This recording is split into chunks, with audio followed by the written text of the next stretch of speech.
Buenos dias from Barcelona. This is the Rorschach Argentina update from the 6th of March, 2025. A quick summary of what's going down in Argentina.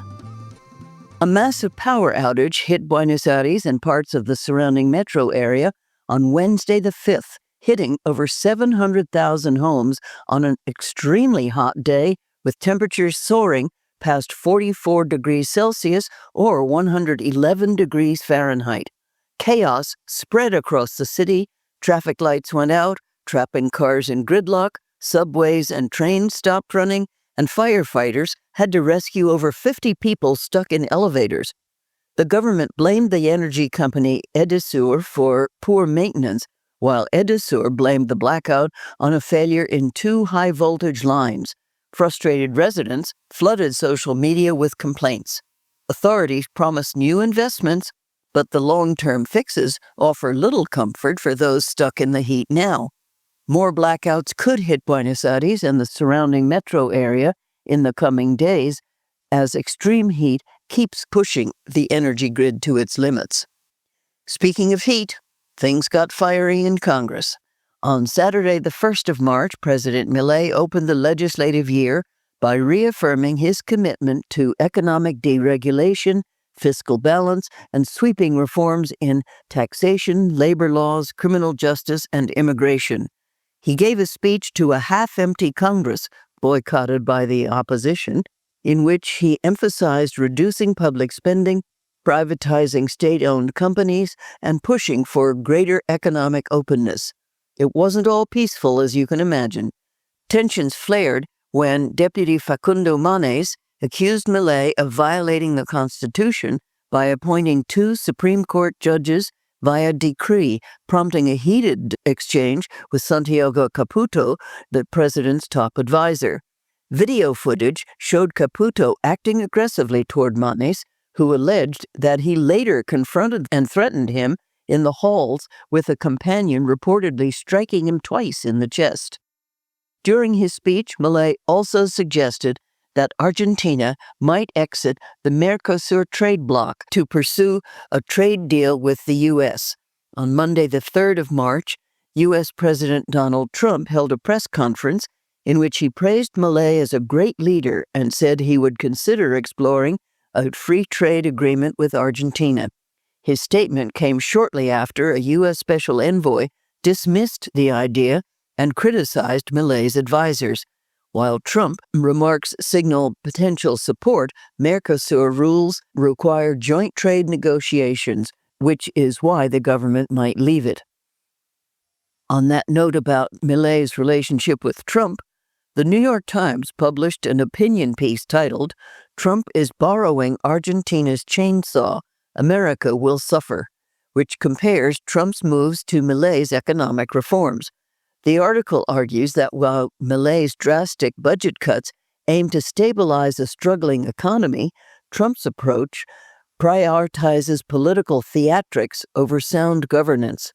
Specifically, it highlights Milei's success in reducing inflation and achieving a fiscal surplus despite rising unemployment and poverty, while criticizing Trump for mass firings, undermining government oversight, and empowering ideological loyalists rather than technocrats. To read the article, follow the link in the show notes. That's not all when it comes to the New York Times.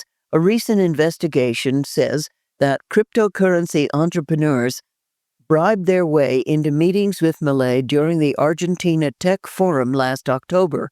Consultant Mauricio Novelli reportedly acted as a middleman, charging between $50,000 for a brief encounter and up to $500,000 for alleged consulting services that promised access to Milei. Novelli is also tangled up in the LIBRA case, which we covered in previous episodes, where Milei promoted the token before its value crashed, leaving investors with huge losses, while developers allegedly pulled out $100 million in what some call a classic pump-and-dump scheme. An audio recording also surfaced of crypto developer Hayden Davis saying he had influence over Milei's public appearances and social media presence in exchange for millions in cryptocurrency. So far, there is no proof that Milei knew about these deals. Following up on the LIBRA cryptocurrency controversy, this is where the investigation is standing. President Milei remains defiant, denying any wrongdoing while pushing forward with his political agenda. Investigative reports suggest that insiders linked to Kelsier Ventures and CEO Hayden Davis moved large sums of money through crypto transactions, possibly to cover their tracks. While Milei's inner circle, including his sister Karina, is under scrutiny, Argentina's judiciary has been slow to act. The administration is working to contain the fallout, avoiding a Senate investigation and attempting to consolidate power by appointing Supreme Court justices via decree. To know more about the relationship between the appointments and the cryptocurrency controversy, check out an article published by the Wall Street Journal with a link in the show notes.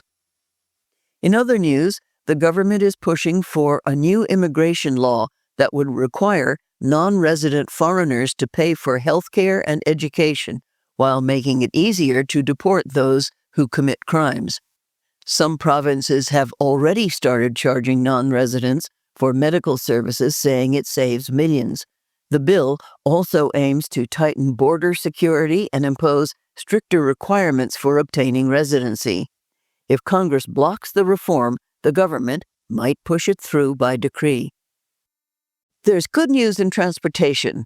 Buenos Aires City is set to expand its subway system with the long-awaited F line, connecting the Barracas and Palermo district neighborhoods. Mayor Jorge Macri announced that the city will open bids this year, with construction starting in 2026 and operations expected by 2031.